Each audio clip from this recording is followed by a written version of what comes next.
Senhoras e senhores, salvem guerreiros! Salve aí a galera que está aí pelo Brasil trabalhando em prol da venda dos óculos com qualidade. Isso é bom, né, Fritz?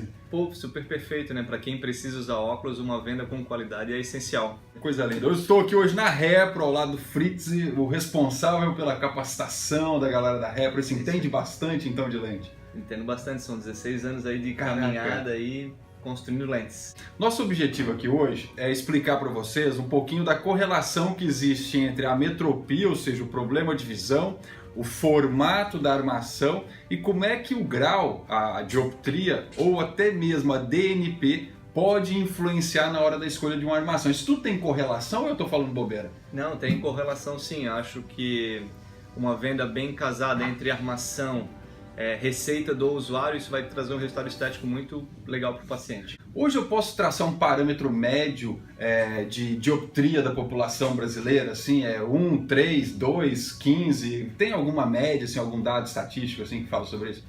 Estatísticas a gente não tem nada muito aprofundado, mas a maioria das receitas que a gente pega dentro de laboratório, elas variam de +2 a -2. Isso é o que mais gira dentro de um laboratório, dentro de uma ótica, né, para venda de lentes oftálmicas. Vamos começar trabalhando nessa média de mais ou menos 2 graus, certo, ok? Certo.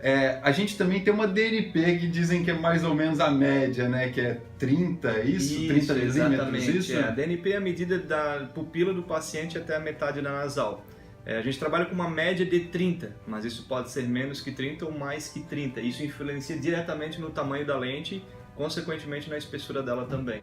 Se a DNP é maior do que 30, eu preciso de mais ou menos lente, normalmente? Menos lente, porque quando fizemos o cálculo do diâmetro, a DNP ele é um fator determinante para isso. Então, vou precisar de menos diâmetro quanto maior for a minha DNP. Olha que interessante. Quanto menor a minha DNP, maior é o diâmetro que eu vou precisar. Olha, isso parece índice de refração, né? Quanto menor, melhor, quanto maior, pior, né, cara? Exatamente. Então ficou clara a DNP? Quanto maior a DNP, menos lente, teoricamente, você vai precisar. Quanto menor a DNP, a gente vai aumentar o tamanho da lente, é isso mesmo? Exatamente. Então vamos pensar no seguinte, armações como essa, que é uma armação, diria até quadrada, um pouco grande e tal, para grau. O que dá para fazer nessa armação?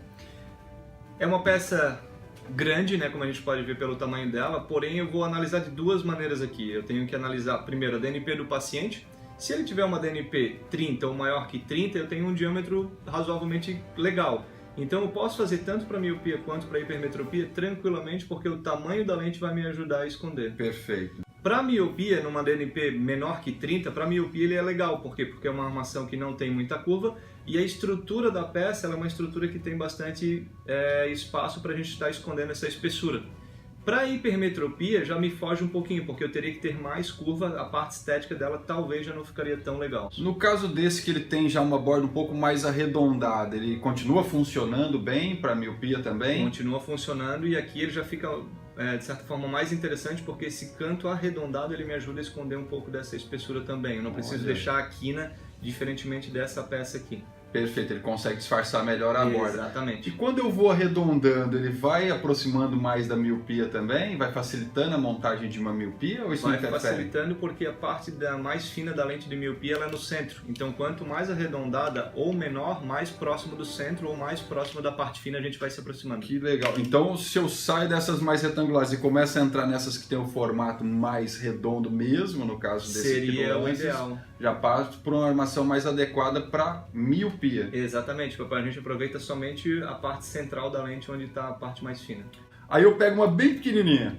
Ela é melhor ou pior para miopia? Ela é melhor, porque a gente fica mais próximo ainda do centro, onde a gente tem a parte mais fina da lente. Perfeito. Porém, nesse modelo de armação pequena, eu já tenho que analisar toda a estrutura da armação também, não só o modelo, porque ela já tem uma estrutura um pouco mais fina, então ele não me esconde tanto a espessura. Então tem um tamanho legal, porém a estrutura da armação ela não me esconde muito bem a espessura.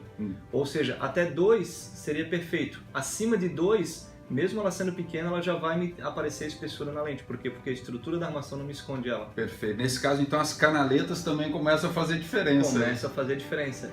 Por quê? Porque se eu tenho uma lente muito espessa, a canaleta vai me ajudar a esconder um pouco dessa espessura. Não que a lente fique mais fina, ela fica mais escondida. Perfeito. Então eu tenho que já pensar na estrutura da armação também. Eu poderia fazer para uma pessoa que tem hipermetropia essa armação? Poderia fazer também, porque a hipermetropia ele tem como característica ser a borda fina. Perfeito. Então ele já me traria uma estética melhor. Até 2, né? O 2 é o nosso parâmetro mediano, né? Perfeito. Acima de 2 eu já começo a ter um pouquinho mais de espessura. E aí o ponto que a gente tem que ter atenção na hipermetropia é esse ponto da plaqueta. Tá. Por quê? Porque a parte mais grossa da hipermetropia ele vai ficar nessa parte nasal, que a gente chama. Então a hipermetropia ele pode acabar me obrigando a fechar a parte central da plaqueta e aí automaticamente isso interfere na adaptação do rosto do paciente. E se eu sou astigmático, eu posso usar essas armações também, no caso de eu estando na média? Quando a gente começa a falar de astigmatismo, a gente tem que parar agora para analisar um outro parâmetro na receita, que a gente agora começa a ter duas curvas na mesma lente, que é esférica e cilíndrica, é o astigmatismo. E tem um outro ponto que é muito importante, que é a posição de montagem, que a gente chama de eixo. Tá. O eixo ele vai me determinar exatamente onde vai ficar a parte mais fina e a parte mais grossa da lente. Então a gente chama de eixo a favor da regra, contra a regra e eixo oblíquo. Então isso me influencia diretamente onde vai ficar a parte mais fina ou a parte mais grossa da lente. Tá, beleza. Normalmente a gente tem o eixo 0 ou 180 e Sim. normalmente nesse eixo onde as bordas finas estão nas laterais, é isso? Exatamente, nasal e temporal vai estar a parte mais fina. E aí no caso do astigmatismo, esse eixo eu posso girar ele para combinar essas miopias com astigmatismo, essas coisas todas. Quando o médico ele faz o exame no paciente, ele está avaliando aonde que está a posição desse eixo que ele tem que ser montada. Então ele pode estar em 0, pode estar em 90, pode estar em 45, isso vem da avaliação médica. Perfeito. O laboratório ele segue o parâmetro de montagem seguindo o que a receita do médico Perfeito. pediu. Se ele está no eixo 0 ou no eixo 180, a gente está num patamar normal, como se a gente não tivesse eixo nenhum e estivesse falando... A gente chama de eixo a favor da regra, né? Boa. Onde vai ficar a parte mais fina, onde ele fica nasal e temporal, onde ajuda muito o laboratório na parte da montagem. Esse é o eixo Arnaldo César Coelho, a regra é clara. A regra é clara, exatamente. Legal, legal. Então tá aí, se o eixo é 0 ou 180, a gente está mantendo a lente bem tranquila, normalzinho, então não vai ter tanta interferência. Quando eu começo a girar esse eixo, vamos supor que eu pego um astigmatismo numa lente, numa armação redonda e o eixo é 45 ou 90. E aí? E eu tenho agora o eixo oblíquo, então o eixo é 45, ele vai me aparecer bem nas quinas da armação. Então armações redondas eles me facilitam, porque aqui eu vou ter a parte fina agora, então a parte redonda da armação ele acaba cortando nessa parte espessa que seria o astigmatismo. Perfeito. Nesse mesmo caso, se eu colocasse uma retangular, funcionaria?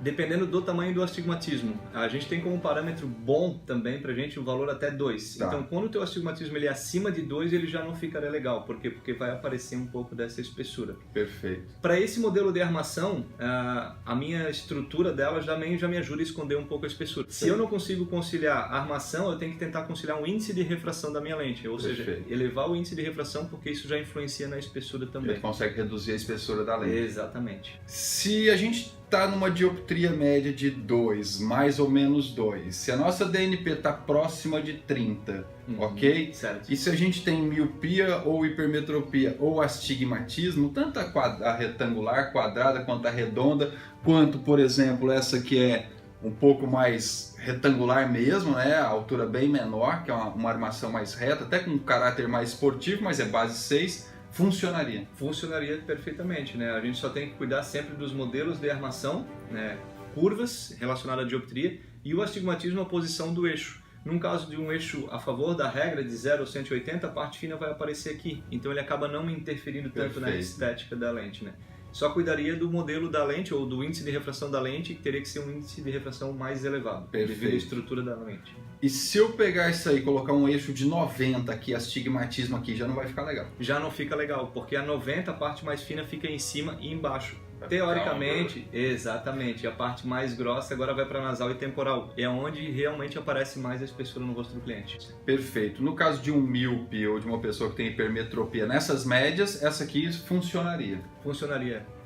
Tranquilamente, não teria problema. Na real, aí vai mais da montagem, fio de nylon, características técnicas da armação também vão influenciar, lógico, né? Vão influenciar totalmente, porque dependendo do tipo de armação, a gente sugere lentes de índice de refração mais alto, porque a gente consegue otimizar a espessura e são lentes mais resistentes. Perfeito. Nesse modelo de armação que a gente chama ela de fio de nylon, uma lente orgânica ou CR39, nós teríamos que deixá-la um pouco mais espessa. Perfeito. Por quê? Porque devido ao manuseio ele pode acabar quebrando. Uma lente de policarbonato ele já não tem essa facilidade de quebra, a gente consegue otimizar a espessura e trazer a resistência para o óculos do paciente. E tem alguma restrição em relação à metropia da pessoa, no caso de um 3-peça? Isso é super importante, porque como a gente pode ver a armação, ela é uma armação bonita, uma armação moderna, porém ela não tem nenhuma estrutura que acabe escondendo essa espessura. Perfeito. Ou seja, se o paciente ele já começa a ter um pouquinho de dioptria, isso já começa a ficar totalmente visível a parte estética. Perfeito, imagina, então, né? Exatamente.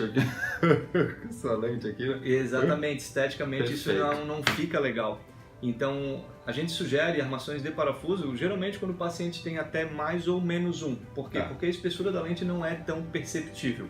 Acima disso, já começa a ter um residual de espessura e a armação não tem a estrutura para esconder. Cara, eu acho que deu uma simplificada na vida da galera, e até na minha mesmo agora, porque eu já entendi que se eu tô dentro da média, os vários formatos de armação conseguem atender os diferentes tipos de dioptria. Exatamente. Sabendo que eu tenho que prestar mais atenção quando a pessoa é astigmática, para evitar curvaturas, evitar armações muito esportivas. Exatamente, que a gente já tem a posição do eixo também, que a gente tem que estar avaliando isso, se o eixo vai ser a favor da regra ou contra a regra, que isso já me influencia diretamente também. Fritz, eu quero te agradecer, cara, agradecer em nome de toda a família JR e agradecer, lógico, em nome também de toda a família Repro Essilor aqui, essa colaboração de vocês com a gente, tenho certeza que vai ajudar muito a galera. Tem alguma última dicasinha quente do fundo do forno, assim, para dar pra galera em relação a esse tipo de combinação, lente, armação, dioptrias, ametropias, centros, eixos e tudo mais? Para o pessoal da venda, a gente sempre tem que ter muito cuidado na escolha da armação, porque é a base para a gente conseguir fazer um bom trabalho, né? O princípio, a gente sempre pensa assim, pô, entrou o cliente, eu vou mostrar a armação. A gente sempre tem que estar analisando a receita do paciente primeiro, sempre partindo da receita. Porque você tendo a receita, você já sabendo o resultado final dessa lente, você já começa a induzir as armações que você já sabe que vai ficar legal. Então depende muito da nossa capacidade de mostrar e convencer ele que essa é a melhor opção. Então, se a gente não tem uma ideia de como vai ser esse resultado final, tudo complica. E tudo parte da receita dele, né? Como vai ser esse óculos no final das contas. E ele depende totalmente da gente. Perfeito. E agora depende de você também, beleza? É isso aí. E até o nosso próximo guia de treinamento, beleza? Valeu, Fritz. Obrigadão. É isso aí, mano. Valeu.